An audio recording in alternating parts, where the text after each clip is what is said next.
కమ్మటి తెలుగు కథలకు స్వాగతం. ఈరోజు మనం చెప్పుకోబోయే హాస్య కథ ఫేక్ బుక్ అకౌంట్. కథ మొదలు పెడదాం. ఎందుకండి ఊరికేనే నాపై అలా నిప్పు తొక్కిన గండు పిల్లిలా మండిపడుతున్నారు? అడిగింది లలిత బిత్తర చూపులు చూస్తూ. ఎందుకా నా బొందకే?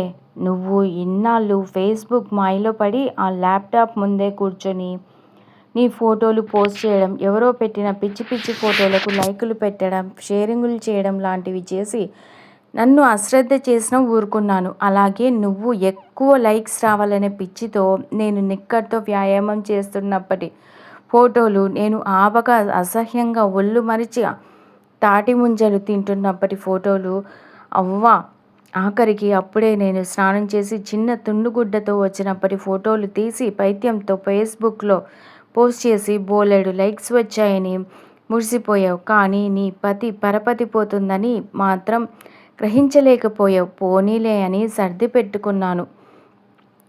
కానీ ఇప్పుడు నా వల్ల కావడం లేదు. ఈ మధ్య నువ్వు మాట్లాడుతున్న ఆ దిక్కుమాలిన భాష వినలేక చచ్చిపోతున్నానంటే నమ్ము.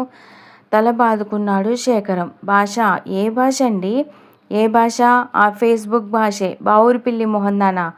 అన్నం వడ్డించమంటారా అనడానికి బదులు అన్నం షేర్ చేయమంటారా అని అడగటం, చీర బాగుందానికి బదులు చీరని లైక్ చేశారా అని అడగటం, మన పాపని స్కూల్లో పోస్ట్ చేసి సాయంత్రం మీరు ఆఫీస్ నుండి వచ్చేటప్పుడు మీతో పాటు యాడ్ చేసుకొని ఇంటికి తీసుకురండి అనడం, ఆఖరికి పడక గదిలో కూడా ఏమండి ఈ తెల్ల చీరలో ఎలా ఉన్నానో కామెంట్ చేయండి వినాలనుంది అని అఘోరించడం, ఎదురింటి వదిన గారితో గొడవ వచ్చి ఆమెతో మాట్లాడడం మానేశాను అనడానికి బదులు ఎదురింటి వదిన గారిని ఇప్పటి నుండి అన్ఫ్రెండ్ చేసేసానండి అని కూయడం, పక్క పోర్షన్లోకి కొత్తగా వచ్చిన ఆమెతో నాకు స్నేహం కుదిరిందండి అనడానికి బదులు ఆవిడ నా ఫ్రెండ్ రిక్వెస్ట్ని యాక్సెప్ట్ చేసిందండి అని ఆ పైత్యపు భాషలోనే వాగడం చెప్పాడు, స్వరంలో అసహనంతో ఆమెని తినేసేంత కోపంగా చూస్తూ.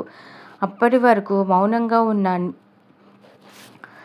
విన్న లలిత ఒక్కసారిగా ఏవండి నా ఫేస్బుక్ ఏమన్నా అంటే బాగుండదు. నాకు దేవుడు లాంటి తమ్ముడు ఆ ఫేస్బుక్ ద్వారానే పరిచయం అయ్యాడు చెప్పింది ఆమె ఆవేశంగా. వాడా? ఆ బాబిగాడా? నీ ఫ్రెండ్ ప్రేమించలేదనే కక్షతో ఆ అమ్మాయి ముఖానికి మేకప్ లేనప్పటి ఫోటోల్ని ఫేస్బుక్లో పెట్టాడు ఆ దరిద్రుడు.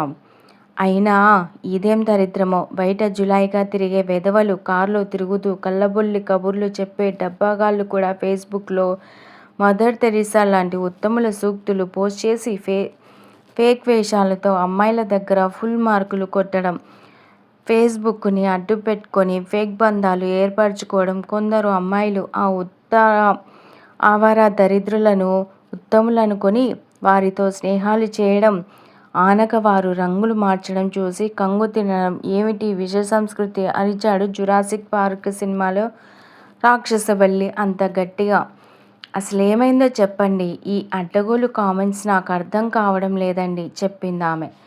ఏమైందా? అక్కడికే వస్తున్నానే. నీ ఫేస్బుక్ పిచ్చి ఇప్పుడు నా పీకల మీదికి తెచ్చింది. అసలు నిన్ను ఎవరిని పడితే వాళ్ళని నీ ఫేస్బుక్లో ఫ్రెండ్స్గా యాడ్ చేసుకొని ఏడవద్దంటే విన్నావా? ఇప్పుడు చూడు ఏమైందో.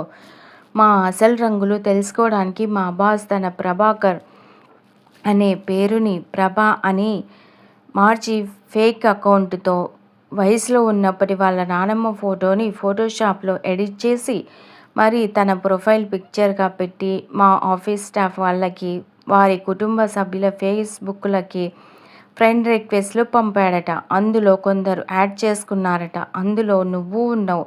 మొన్న సోమవారం నుండి గురువారం వరకు క్యాజువల్ లీవ్స్ లేవని జీతం కట్ అవ్వకుండా సిక్ లీవ్ పెట్టాను. అయితే ఆ రోజుల్లో మనం విహారయాత్ర కోసం వెళ్ళిన అరకులోయ ఫోటోలని నువ్వు ఫేస్బుక్లో పోస్ట్ చేయడంతో వాడు చూసేసి అసలు విషయం తెలిసి నన్ను నానాబూతులు తిట్టాడు. నా సిక్ లీవ్ క్యాన్సిల్ చేసి నా జీతంలోంచి ఆ సెలవు రోజులకి డబ్బు తెగ్గొస్తానన్నాడు. పైగా డిసిప్లినరీ యాక్షన్ కోసం పై వాళ్ళకి కంప్లైంట్ కూడా చేస్తానన్నాడు అని శేఖరం చెప్తుండగానే తన ఫోన్లో ఫేస్బుక్ ఓపెన్ చేసి పబ్లిక్ అనే ఆప్షన్ తీసేసి ఓన్లీ మీ అనే ఆప్షన్కి మార్చేసింది మరి. ఈ కథ మీకు నచ్చినట్లయితే ప్లీజ్ లైక్ చేయండి, షేర్ చేయండి. కమ్మటి తెలుగు కథల ఛానల్ను సబ్స్క్రైబ్ చేయండి. Thank you very much.